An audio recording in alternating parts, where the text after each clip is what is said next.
Welcome back. You are watching Gravitas. Now, on the big discussion that we have lined up next, adoption rules have been simplified in India. Gone are the days when couples or single parents had to go through multiple processes to adopt a child. Now, India's central government recently notified Adoption Regulation 2017, framed by the Central Adoption Resource Authority, or CARA, which became effective from today. There's more in this report.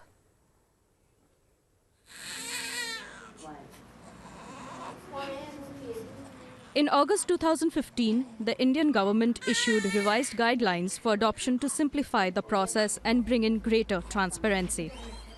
The Central Adoption Resource Authority, CARA, became the nodal agency to coordinate the entire adoption process.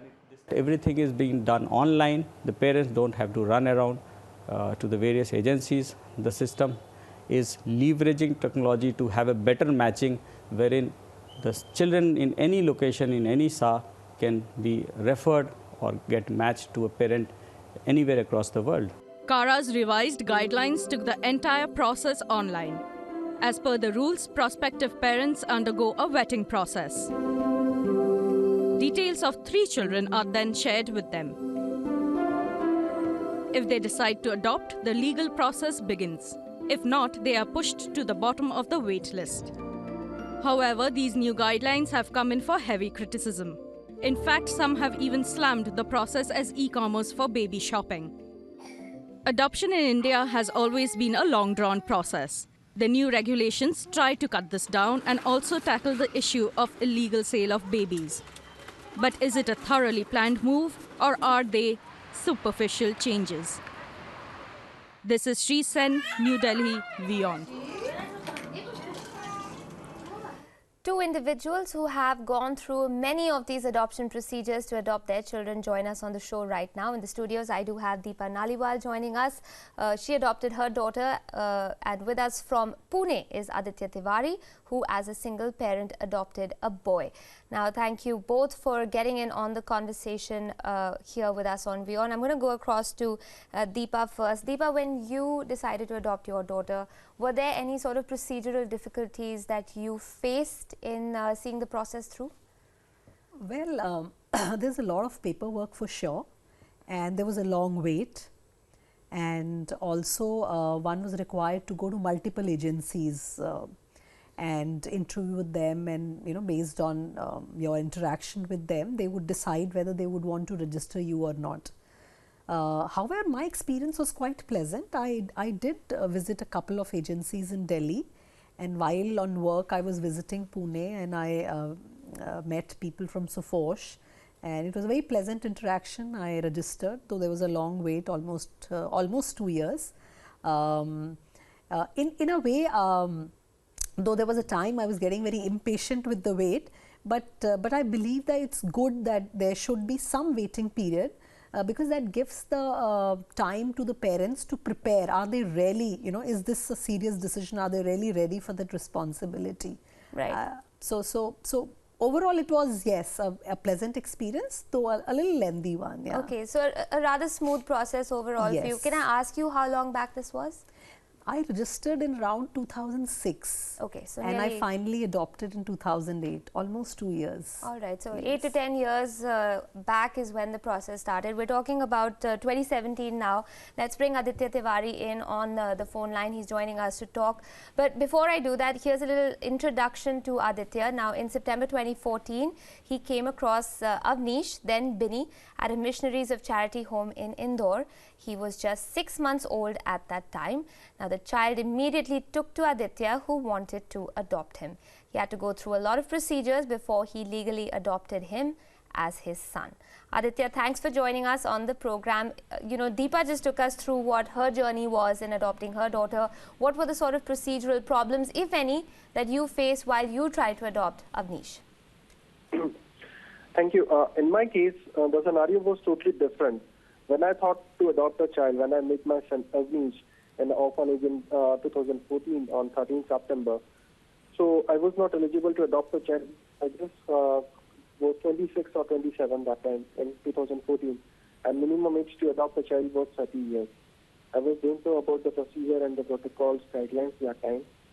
But later on, when I read and explore about the adoption guidelines and CARA, so I come to know that I am not eligible because I was not married, and the minimum age was 30 years. But the new adoption guidelines were implemented by CARA on 1st of August 2015, and as per that guidelines, minimum age to adopt a child for a single parent was 25 years. I have to wait for 1.5 years, and my journey was totally different because my son, he was a part of child trafficking. He was not in the record of government because the agencies, adoption agencies, most of them are business. They are not informing government to the child welfare committee that how many children they are having in their custody, and that is the reason it is causing a long wait for the parents who want to adopt a child because the child is not in the record, and offline in an illegal way they are selling the child. Right. So this is the major problem in India. That is the reason everybody is saying that if adoption means that you have to wait for 2-3 years. It's not right. We have sufficient number of orphan children, unfortunately, but they are not in the record. Okay, as Aditya. for the system, Right. yes. Do you think, I mean, you're pointing out, of course, that, there are a number of children who sort of fall under the radar and aren't even picked up by the numbers that are being submitted to the government by these agencies. But these new sets of rules that have come into place are aimed at making adoption a lot easier and smoother. At least that is what the government is telling us. Would you agree? Do you think that some of the loopholes have been covered with this new legislature? Yes, because the new laws, now they are totally transparent. Okay, if I want to adopt a child, I simply go to the CARA website, do the registration, submit the online documents. I will select the category of a child I want to adopt and the adoption agency. Earlier it was you have to go to the adoption agency, ask them, they will ask for the registration, then you have to visit. After some time, they will not respond you properly. Okay, so that is the reason it is causing so much pain for the parents who want to adopt. But nowadays, everything is transparent. Right. It's online. And in fact, the child trafficking business, it comes down because if the agency wants someone to adopt a child, so they have to put it on record. Okay. And that is visible by everyone. Okay, so Deepa, Aditya is very clearly pointing out that he feels that there's a certain amount of transparency that's come into these procedures. However, you pointed out an interesting thing about your association when you went to Pune, and that was that interaction that you were able to have with the agencies. Now, do you think that human element is going to get sort of negated if everything is going to be online, if all the procedures are going to be in just submitting forms online? Does that take away the human? This is after all, a child that's being adopted. So honestly, I have not seen what the latest policy is all about, and my assumption is that even though the processing is online, right, there would be human interaction. And whatever I recall a decade back, so there's a social worker who comes and visits you at home. That's still in place, yes. So all those things are essential, and my assumption is the policy will continue to have those, because for the safety and security of the child, those are essential. However, I agree. I think online, the world that we are living in, I think it was the need of the hour, and so I'm happy that this has happened. I would also want to share, just few months back, a friend of mine, and she was looking to adopt. She went to CARA's office, and while she was filling up the forms, I think she was interacting with someone in CARA there, and the person asked her like, okay, so are you looking at a particular state? Because right, people have some preferences. And she said, no, I'm not. He continued probing. So she said, if you really ask me, I would love to adopt a baby from the Northeast. So he was very surprised. He said most Delhiites would, actually prefer somebody who resembles them. Right. And so he said, are you really sure? And she said, yes, I am. He said, we have a baby, available in Manipur. And she said, I'm more than willing. So normally her wait period would have been, I don't know, maybe a year or more. Right. So here the baby was available. She filled up, and within 15 days she flew down. And so that's true that a lot of babies who would stay under the radar, may now be, you know, visible to more liberal parents who may be sitting in any part of the country and would want to adopt. So I think it's all for the betterment. All right. So you feel that it's a step in the right direction. Aditya seems to agree on that as well. Aditya, when it came to you adopting Avnish, in addition to you being a single parent, in addition to the age factor, was the fact, you know, that Avnish is, you know, had Down syndrome, did that make a difference as well in the process of adopting? Do you think that was an added thing that the agencies were concerned about? As a single male, would you be able to care for the child the way it was necessary? Yeah, these all points were there, that I was single, I want to adopt a special needs child, so how I will take care of my child when in office, and other part is that why you want to adopt a child as a single parent, what problem in you, and why you want to adopt a special needs child. So the agency took 4 months to understand why I want to adopt this child. They were asking, what is your profit benefit after adopting this child, because the biological parents, they are from well-to-do, well-educated family. I met with them. I requested them to take your child from the orphanage. They said no. The agency is asking why you want to adopt this child. And the society, in the family, everybody was questioning that. Might be this is Adityas' son and he wants to adopt in a legal way. There were so many problems were there.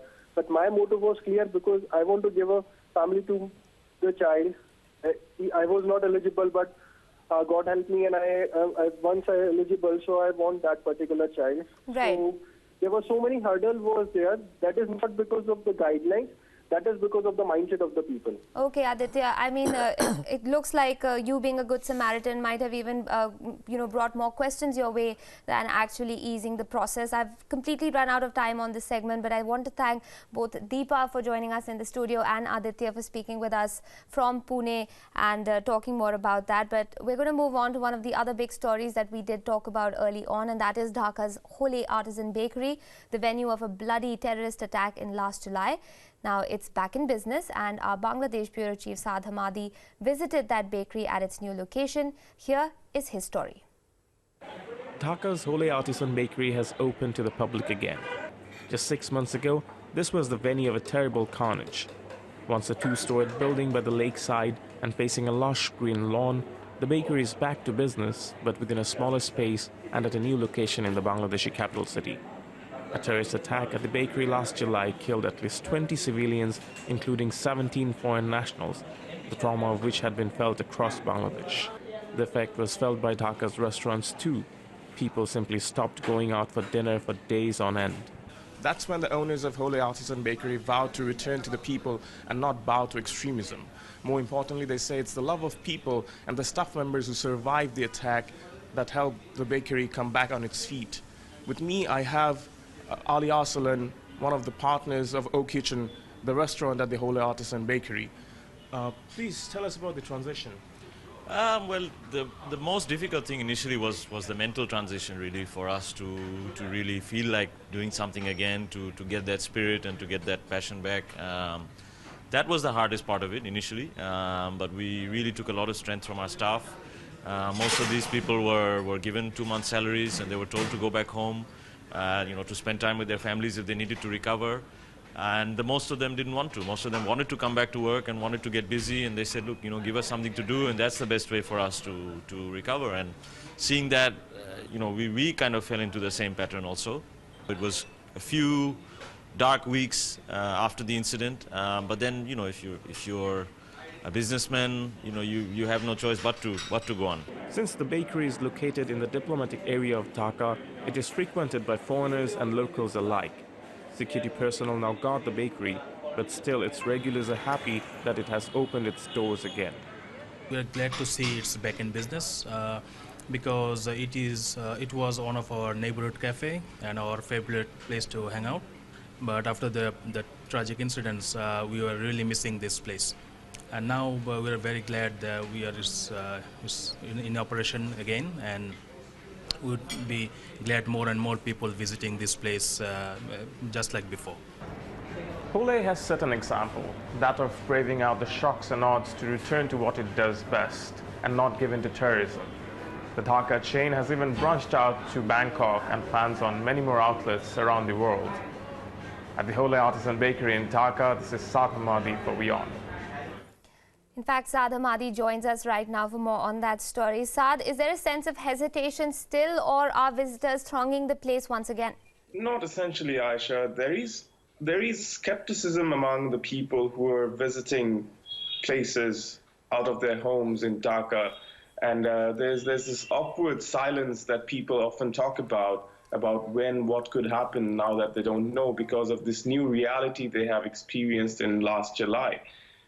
In light of that, in course of the months that have passed or elapsed, people have started moving out of the roads, on the roads, and going to places, and they're trying to get over those shocks that they have experienced. Sure. So clearly things falling back into place once again in Dhaka. Saad Hamadi, not only thank you for joining us right now, but for filing that report for us as well. Completely out of time on the program, but thanks so much for joining us here on Gravitas. We'll be back tomorrow, same time, with a different discussion for you. On that note, it is goodbye from me, Aisha Sindhu.